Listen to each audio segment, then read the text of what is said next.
Welcome to Whisky.com, where fine spirits meet. My name is Lüning, Horst Lüning. I'm the master taster of Whisky.com, and today we have a brand new bottle of a Craigellachie here on my cask. It's the vintage small batch bottling, small batch edition number 5.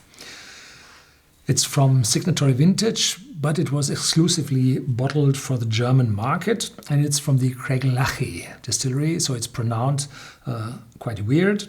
It's vintage 2008, and it contains sherry and bourbon casks. Aged 11 years, 48.1 ABV, so quite strong. Natural color, they do not add artificial color at Signatory Vintage. And if I'm seeing that right, it's as well not chill filtered. There are 2 first fill sherry butts in the bottle and 2 first fill bourbon barrels, so exclusively very good fresh casks.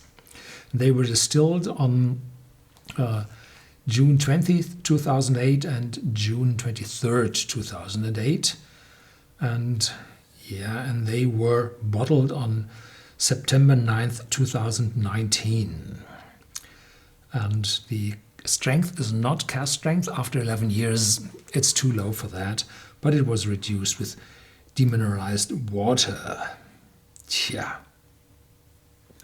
Very good. Where's the open here?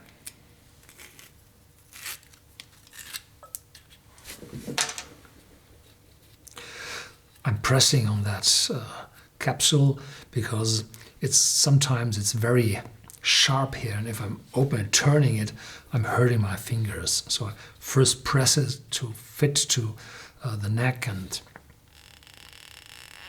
then turning the bottle lightly.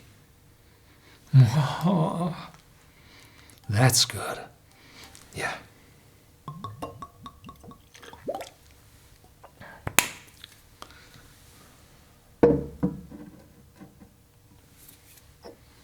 Here we go.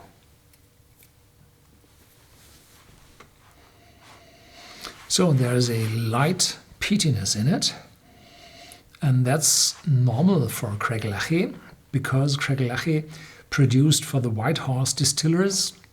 I do not know if the White Horse distillers still exist. The White Horse distillers were with the Craigellachie and the Lagavulin distillery, and they were known for their, quite smoky, peaty whiskies. So here we have that peaty top note in it. And behind that, there is light vanilla, light sweetness, light fruitiness, all what you expect from first fill ex-bourbon casks and first fill sherry butts. And if you see, we have 2 sherry butts and 2 ex-bourbon casks, then the majority of the whiskey is from the sherry casks. So 2 times 500 or 600 liters and 2 times 210 liters. So 2/3 of the whiskey comes from ex-sherry casks, and this gives the influence and the peaty notes in it. Definitely quite complex. Yeah, the longer I smell, the more peat comes out of that whiskey.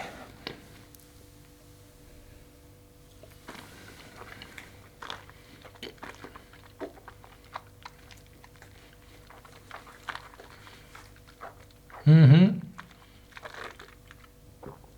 48.1, quite hefty. Yeah, and it's silky on my tongue. It's an oily cladding of my tongue. Very friendly, vanilla, sweet, and this more and more developing peatiness. And Craigellachie is a distillery with warm tubs, and the warm tubs are now made out of stainless steel. Former times they had been out of copper, and with that copper there had been a lot of catalytic conversions inside the different aromas of the raw spirit. But today with the stainless steel there's less catalytic conversion, and people say there is a light influence of sulfur in those Craigellachie whiskies, but I'm personally does not smell sulfur a lot because I was raised in the Ruhr Valley where all the air was yellow from sulfur smoke from the power plants and the coal conversion. It was incredible. So I do not smell sulfur because it's so normal to my nose. There might be a little bit like burned gunpowder in it. So it's a very unusual smell in this one. Yeah. Oh, great. I like that. If you don't like this, it's called brimstone or sulfur, then avoid that. I think this is a sulfury note. Yeah.